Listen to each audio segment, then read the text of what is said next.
Cycle चलाते चलाते रघु ने एक बार आसमान की ओर देखा। उसने देखा कि राख के रंग का आसमान बादलों से घिर रहा है। चारों ओर की हवा जैसे थम गई हो। उसे समझ में आ गया कि तूफान आने वाला है, लेकिन कुसुमपुर पहुंचना अभी भी बहुत दूर था। रघु ने पैडल पर जोर से दबाव डाला, लेकिन वो ज्यादा दूर तक जा नहीं पाया। अचानक जोर का तूफान आ गया। साथ ही लगातार तेज बिजली कड़कने लगी और थोड़ी ही देर में मूसलधार बारिश शुरू हो गई। सामने का रास्ता बारिश की परत में छिप गया। रघु ने कोई और उपाय ना देखकर एक घने पेड़ के नीचे शरण ली, लेकिन फिर भी वह बारिश की मार से बच नहीं सका। हे भगवान, इस तूफान को रोको, मेरी रक्षा करो। शायद भगवान ने उसकी प्रार्थना सुन ली। थोड़ी ही देर में तूफान और बारिश थम गई, लेकिन सड़क की जो हालत थी उसमें अब साइकिल चलाकर आगे बढ़ना संभव नहीं था। मजबूरी में रघु साइकिल को घसीटते हुए आगे बढ़ने लगा, लेकिन थोड़ी दूर जाकर उसे समझ में आया कि वह रास्ता भटक गया है।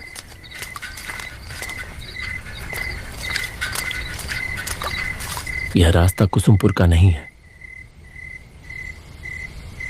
वह सोच में पड़ गया कि अब क्या करे। तभी उसके कानों में आवाज आई, क्या आप रास्ता भटक गए हैं? रघु चौंक कर देखने लगा। उसने देखा कि धुंधले अंधेरे में एक छाया मूर्ति खड़ी है। कौन हो तुम? मैं रतन हूँ बाबू। लगता है आप रास्ता भटक गए हैं। मेरा मतलब है मुझे कुसुमपुर जाना है, लेकिन नहीं जा पाएंगे। कुसुमपुर जाने वाला रास्ता बंद है। रास्ते में पेड़ गिर गया है। रघु मुसीबत में पड़ गया। वह पागलों की तरह सामने अंधेरे में डूबी सड़क की ओर देखने लगा। यहीं पास में मेरी चाय की दुकान है। चलिए, फिर से बारिश शुरू हो जाएगी। रघु ने आसमान की ओर देखा, फिर हल्के से सिर हिलाकर हामी भर दी। आइए, मेरे साथ आइए। रघु ने अपने दुविधा भरे मन के साथ उसका पीछा किया, और जैसे जैसे वह आगे बढ़ता गया उसे कुछ महसूस होने लगा। जिस वक्त से वह आदमी उसके पास आया है, तभी से रघु को भीगी हवा में किसी जले हुए चीज की गंध आ रही थी। क्या हुआ? जल्दी कीजिए। हाँ, आता हूँ। साइकिल लेकर वह तेजी से आगे बढ़ा। थोड़ी दूर जाते ही उसने एक गांव का पेड़ देखा। पास ही एक झोपड़ी नुमा घर था। वहां किसी हैरिकेन जैसी चीज की लौ जल रही थी। रतन ने फिर से आवाज दी, आइए बाबू, यही मेरी चाय की दुकान है। रघु ने साइकिल को गांव के पेड़ से टिका दिया और झोपड़ी के चौखट पर आकर खड़ा हो गया। उसने देखा कि एक तरफ एक चूल्हा है और उसके चारों ओर चाय बनाने का सामान रखा है। रघु हैरान हो गया यह सोचकर कि इतनी सुनसान जगह पर इस चाय की दुकान में आखिर चाय पीने कौन आता होगा। रतन एक मोड़ा ले आया। बैठिए बाबूजी, मैं चाय लाता हूँ। रघु अपनी गोद में रखे थैले को कसकर पकड़कर बैठ गया। बाहर फिर से तूफान शुरू हो रहा था। बिजली चमक रही थी और गड़गड़ाहट के साथ कड़क रही थी। ये लीजिए चाय। आप बहुत भीग गए हैं, ये पीजिए, अच्छा लगेगा। इतनी जल्दी चाय बनाकर ले भी आया। हैरानी की बात थी, हल्की हल्की बारिश शुरू हो गई।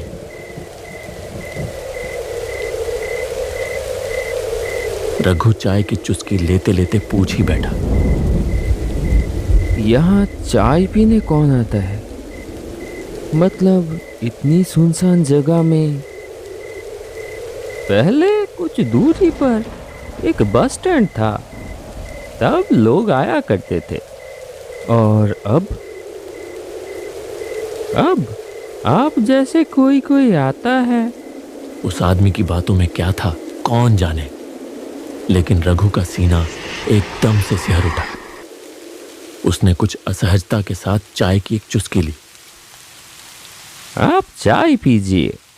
आज रात आप नहीं जा पाएंगे बाबूजी, रात को यहीं रुकना पड़ेगा। रघु ने देखा कि बारिश की बूंदें अब और भी तेज हो गई हैं। तूफान की रफ्तार भी काफी बढ़ गई है। बिजली लगातार गिर रही है। लेकिन एक चीज देखकर उसे बहुत हैरानी हुई। इतनी तेज आंधी के बावजूद हैरिकेन की लौ जरा भी नहीं हिल रही थी। न जाने क्यों रघु को लगने लगा कि उसके चारों ओर जो कुछ भी है वह सच नहीं है, जैसे कोई जाल है जो चुपचाप उसे अपने भीतर लपेट रहा हो। बैग में रखे हुए इतने सारे पैसे, उसका सीना एक बार फिर धक धक करने लगा। जब बारिश थमी तब तक रात काफी बीत चुकी थी। खाना पीना कुछ देर पहले ही निपट चुका था। रतन दहलीज पर रघु के लिए बिस्तर लगाते हुए बोला, कहाँ गई झूमर? बाबू को पान नहीं दिया? आइए बाबू, यहाँ लेट जाइए। डरने की कोई बात नहीं है, मैं और झूमर तो हैं ही। रघु ने हल्के से सिर तो हिलाया, लेकिन उसके सीने में एक बार फिर से टीस सी उठी, जैसे उसकी छाती के भीतर कोई धीरे धीरे उसे कुछ समझाने की कोशिश कर रहा हो। जैसे ही नूपुर की झंझनाहट कानों में पड़ी, वह हल्के से चौंक कर देखने लगा। झूमर धीमे कदमों से आगे बढ़ रही थी। उसकी आंखों में जैसे कोई खास इशारा था जो उसने रतन की ओर किया। रतन ने भी जरा सा गर्दन हिलाकर कुछ जताया। यह बात रघु की नजरों से छुपी नहीं रही। लीजिए बाबू, पान। पान? मेरा मतलब है खाइए खाइए। झूमर के हाथ के पान खा के आप जिंदगी भर नहीं भूल पाएंगे। रघु कांपते हाथों से पान उठाने ही वाला था कि एक तीखी सड़ी सी गंध उसकी नाक में आ लगी। कुछ वैसी ही गंध जैसी कच्चे खून की होती है। अचानक आई एक तेज हवा के झोंके से झूमर के सिर की ओढ़नी सरक गई, और जो दृश्य रघु ने देखा उसे देखकर उसका खून जैसे जम ही गया। झूमर के गले पर खून की एक लकीर थी। वहां से एक पतली धार बह रही थी। झूमर ने तेजी से अपनी ओढ़नी ठीक की और पलक झपकते ही गायब हो गई। रघु ने जैसे मशीन की तरह पान को मुंह में डाल लिया।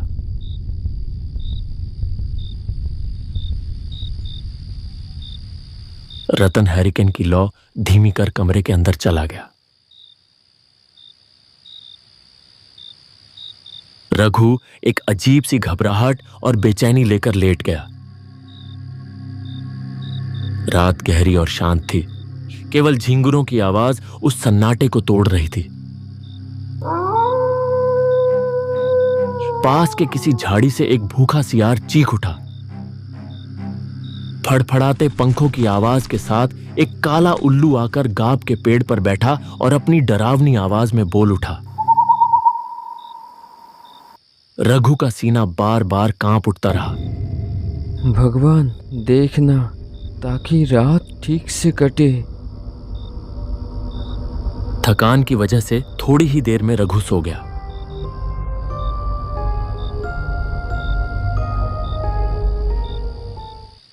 अचानक एक डरावनी चीख चारों ओर गूंज उठी।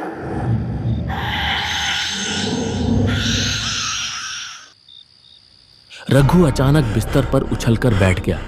उसने पागलों की तरह इधर उधर देखा। तभी उसके कानों में एक कराहती चरमराती सी आवाज पड़ी। वह आवाज जहां से आ रही थी, रघु ने उधर नजर घुमाई और जैसे ही देखा उसका शरीर डर से सिहर उठा। सिर्फ एक हाथ की दूरी पर कोई एक व्यक्ति गले में रस्सी डाले झूल रहा था।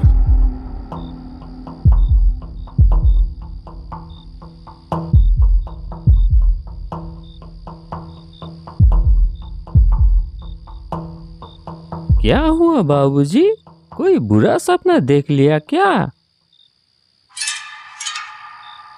रघु ने देखा कि झोपड़ी के सामने जो आंगन जैसी जगह है, वहां एक लगभग टूटे झुके बांस के मचान पर रतन बैठा है। उसने एक बार फिर धीरे से गर्दन घुमाकर उस ओर देखा, जहां कुछ देर पहले कोई गले में रस्सी डालकर झूल रहा था।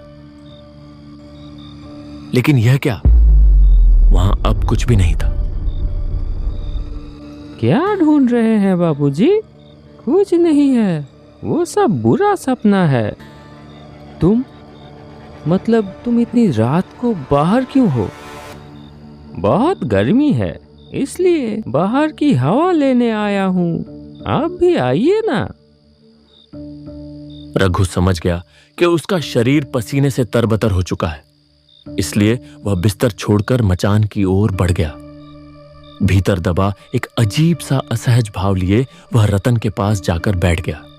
तभी कहीं पास से एक निशाचर पक्षी तीखी आवाज में चिल्ला उठा। उस एक चीख ने पल भर के लिए फैली खामोशी को चकनाचूर कर दिया। इतनी गर्मी है, अब नींद आएगी ही नहीं। ऊपर से सपने में आप क्या कुछ देख रहे हैं। इससे अच्छा मैं आपको एक कहानी सुनाता हूँ। 3 साल पहले की बात है। ऐसा ही एक चाय और नाश्ते का दुकान था उसका।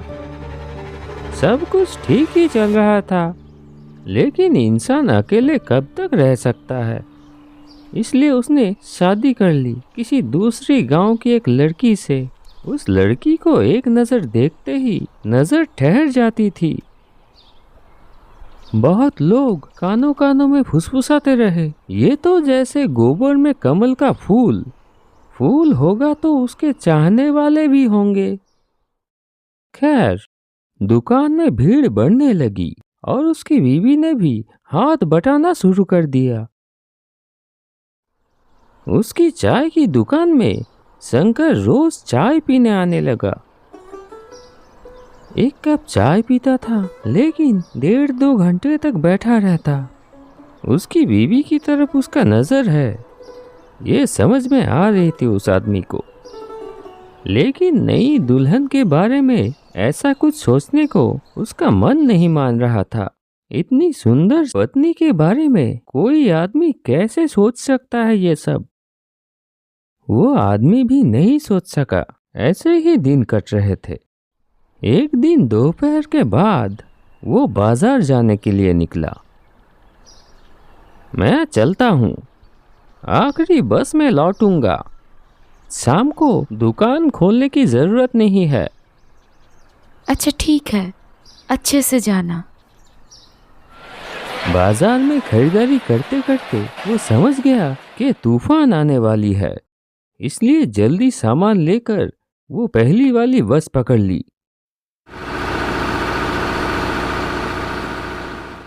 जब बस ने उसे मोड़ पे उतारा, आसमान काला हो चुका था और तेजी से घर की तरफ चल दिया। लगता है बारिश होने वाली है। बीवी अकेली है, अकेले डर जाएगी। लेकिन तब तक उसने सोचा भी नहीं था कि थोड़ी देर में क्या होने वाला है। आंगन में आते ही घर के अंदर से एक दबा दबा हंसी की आवाज आने लगी।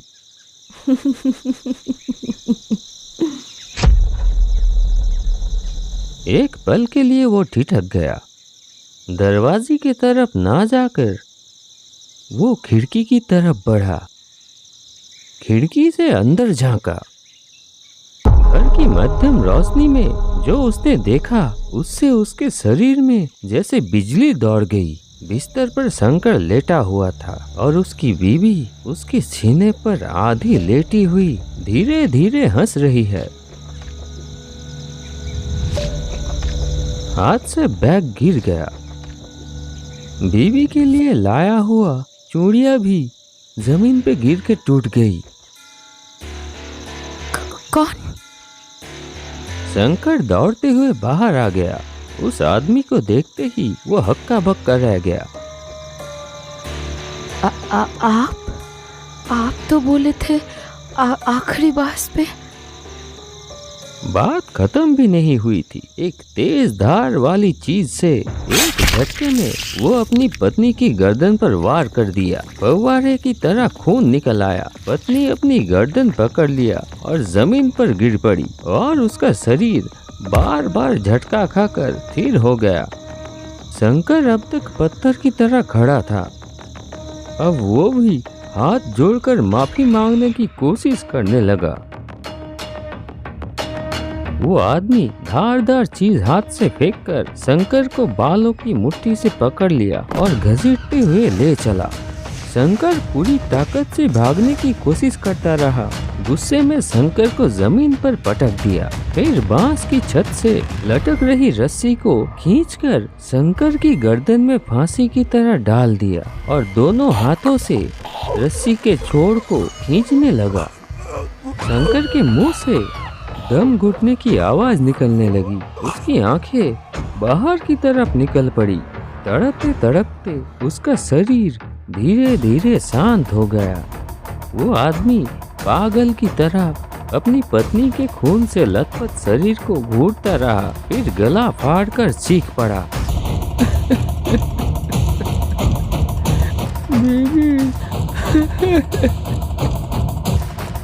ऐसा क्यों किया तुमने? क्यों किया? आदमी थोड़ी देर बाद उठा, घर के अंदर गया, जलती हुई लालटेन लाकर फेंक दिया बीवी के शरीर के ऊपर। उसने दांत भींच ली, आंखों से आंसू फूट पड़े।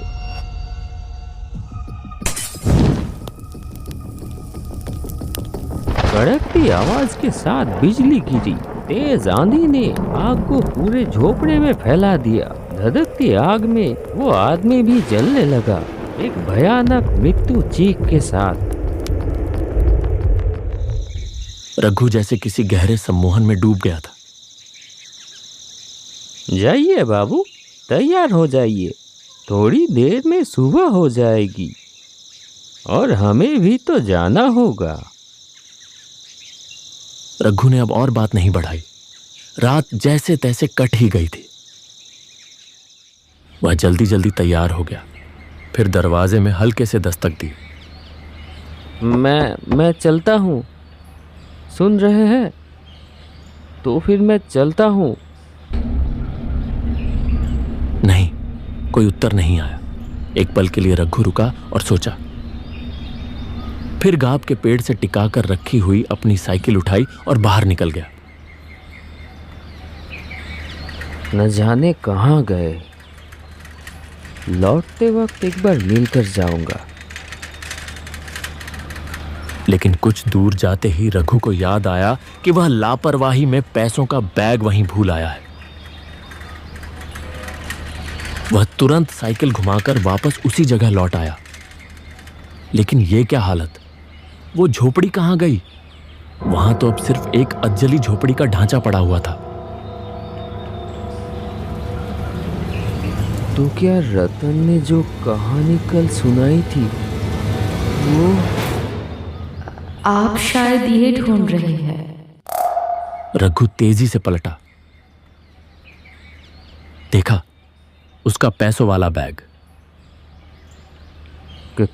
कौन हो तुम? मैं झूठ। तेज हवा के झोंके से ओढ़नी हट गई। वही सड़ी सी एक तो बेसिक ट्रिक है, एक तो लाइक और शेयर ठोक दीजिए, महाकाल का दबा के लाइक और शेयर ठोक दीजिए।